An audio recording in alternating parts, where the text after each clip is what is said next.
Good day naman mga ka-farmers. Ari naman taligli sa buong sa aton area. Masugod naman ta from step number 1, which is the cultivation process. So ang ginhimo naton, wala na naton ini gin moldboard o kung gin deep plowing. Ginrastilyo lang naton ini, then gin paagyan pila kaagi before naton ini gin irasan kung gin humuan sang row. So amo ni subong ang process naton. Tingwan naton nga medyo may moisture pa ang duta, pero hindi siya basa-basa nga masudlan pa sang traktora. So amo ni subong ang aton update dire kay naka-ideya kita sang bag-o nga variety nga maging variety na naton sa kalaparan next time. Ang dire naman nga side, ang ginapakita naton diri ang aton dulunan.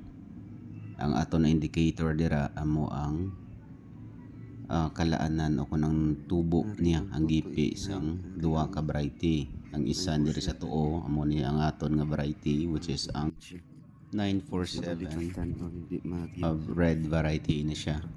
Kag ang sa wala or sa left amo ni siya ang Field 2006-2289, which amo ni siya ang aton nga igabulos man sa aton 947. Amo ni nga aton nga ginapabag-o subong ang area sa 947 isla naton sa ang Field 2006-2289. So amo ini nga variety ang aton nga gingamit because amo ni subong ang mahambal naton base sa experience ang iban sa aton tupad nga manami gid ang iyang katamison o kunang purisa niya.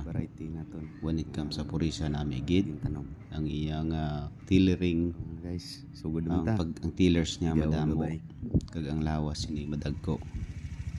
Kag nakatry man kita last time, which is ang ginbutangan naton ang dating talamnan o kon rice field, which is hindi gali siya manami sa ini nga variety.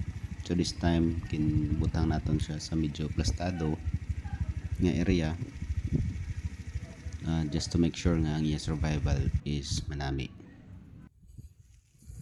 Good morning, kaya ba naman ta? Sikan pamerde ang presyo. Kaya ba Japon? Wait mahimo.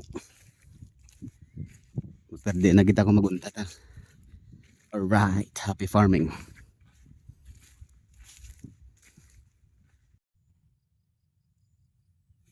Good day sa mga farmers tada. Amo nagili subong ang tsura sa aton bago tanom.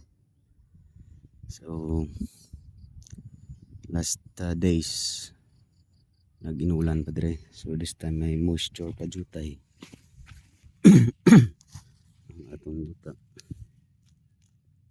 Mani subong nga ginatake advantage naton nga mahingagaw sprayan sang pre-emergent kay mas advantageous nga may moisture pa siya, pero mas namit nagligad kung basa-basa gid para ang penetration sang aton nga herbicide is mas nami.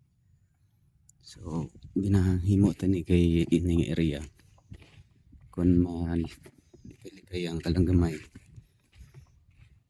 perti ini di kadabong sang lamon. Ari ang sample niya few days ago lang ni natanong, pero ang hilamon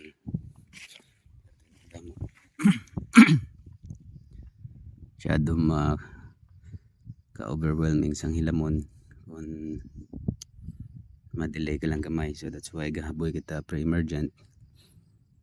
So ining mga nagtubo na una mapatay man ini siya, may guan sa aton pre-emergent herbicide. Pero ang main naton gid is ang mga liso niya nga hindi na mag-sprout. So mo na ang advantage sang pre-emergent kay hindi niya napabuhion pa ang mga liso, unlike sini nga na-delay kita. Hindi gid man siya delay pero a day, 2 days ago lang natapos tinitanom, pero ang hilamon perte na. Ari may moisture pa man mga ito nga nga makapenetrate pa ang hilo sa dalom. So Muna nga ito nga Phil 2006-2289. Hopefully mag-succeed na this time kay plastado na ini nga area. Kag na timing man nga naulan-ulanan kadali.